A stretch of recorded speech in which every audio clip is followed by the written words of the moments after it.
Hello friends, ఈ architecture చూసారా? దీన్ని చూడగానే మనం ఇది హొయసల ఆర్కిటెక్చర్ అని చెప్పొచ్చు.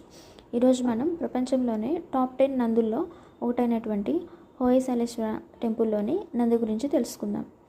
ఇక్కడ చూడండి, ఈ నందుల్ని ఎంత బాగా చెక్కారు అంటే ఆ మెడలో గంట అనేది మనకు రియల్గా ఉన్న గంటలాగా అనిపిస్తుంది.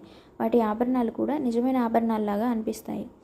ఇక్కడ 2 నందులు ఉంటాయి. అందులో ఒకటి ఇది. దీని వెనుకున్న క్రాస్ మార్కును బట్టి ఈ నందుల మధ్య డిఫరెన్స్ అనేది తెలుసుకోవచ్చు. మరో నంది ఇది. అయితే ఇక్కడ ఈ నందుల్ని చాలా స్మూత్గా పాలిష్ చేసి చెక్కారు. చూడండి, హ్యాండ్ రిఫ్లెక్షన్ అనేది మనకు ఎలా కనిపిస్తుందో. మరి అప్పట్లో ఏ టెక్నాలజీ యూజ్ చేసి వీటిని ఇలా చెక్కి ఉంటారు? నిజంగా ఇది ఆశ్చర్యపోవాల్సిన విషయమే కదా. మీకు ఈ వీడియో నచ్చినట్టయితే లైక్ చేయండి. ఇలాంటి మరిన్ని వీడియోస్ కోసం మన ఛానల్కి సబ్స్క్రైబ్ చేసుకోండి.